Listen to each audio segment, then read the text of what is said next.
St. Mary Netherton Daily Chronicle, Evening Edition, February 10th, 1926.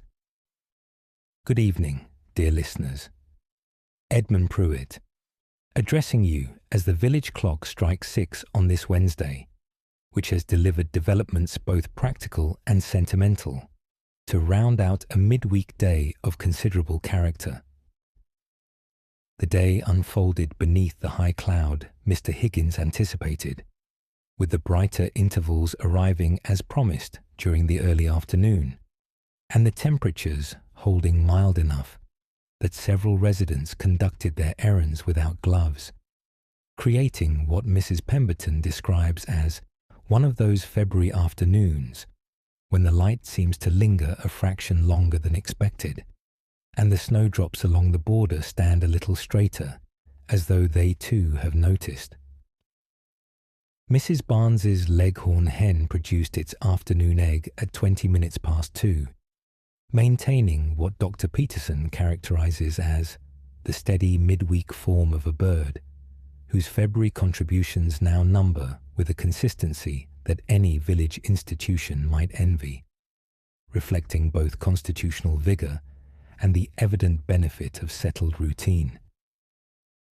The tea room's rich Dundee cake drew appreciative Wednesday custom, with the fruit and almonds proving popular among those who had worked up a midweek appetite.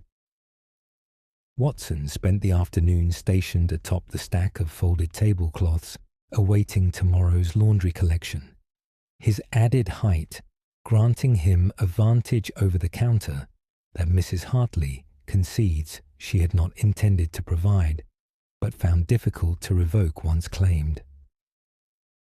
In matters that have produced both amusement and admiration in equal measure, Constable Porter undertook an enterprising experiment on the village green this afternoon. Inspired by reports from London regarding the manual traffic signals recently trialled at certain busy crossings, the constable fashioned a portable sign bearing the words "Stop" on one face and "Go" on the reverse, mounted upon a wooden pole, for the specific purpose of managing the ducks twice daily crossing between the pond and the churchyard grass. The constable enlisted the pupils of the village school as official signal operators, stationing them in pairs at the crossing point, with instructions to raise the appropriate command as the ducks approached. The children took to their duties with tremendous enthusiasm, and the ducks, for their part, demonstrated what Constable Porter considers a reasonable degree of compliance, though he concedes that the bird's understanding of the "stop" instruction remains a matter requiring further refinement. The experiment drew an appreciative audience of residents along the green, and Mrs. Fairchild reports that her younger pupils have already inquired whether the signal duties might become a permanent arrangement. Mrs. Hargrove announces a new endeavour on behalf of the Women's Institute that promises to bridge the present day with generations yet to come.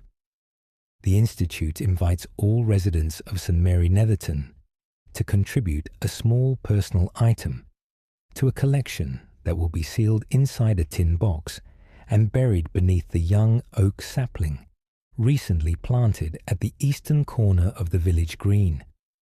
The box is intended to remain undisturbed for 100 years, to be opened in the year 2026 by whichever residents then call our village home.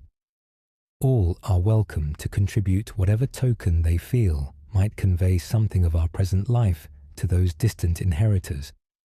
Items may be deposited at the parish hall during regular hours, and the collection will remain open until the 1st of March, at which point the box will be sealed and the burial ceremony arranged. Mrs. Hargrove expresses the hope that every household will participate, noting that the value of such a collection lies not in the worth of any single item, but in the accumulated picture of a community captured at a particular moment in time. That concludes our evening report. This is Edmund Pruitt, bidding you good night from St. Mary Netherton. where Wednesday settles into a peaceful evening with much to consider in the days ahead.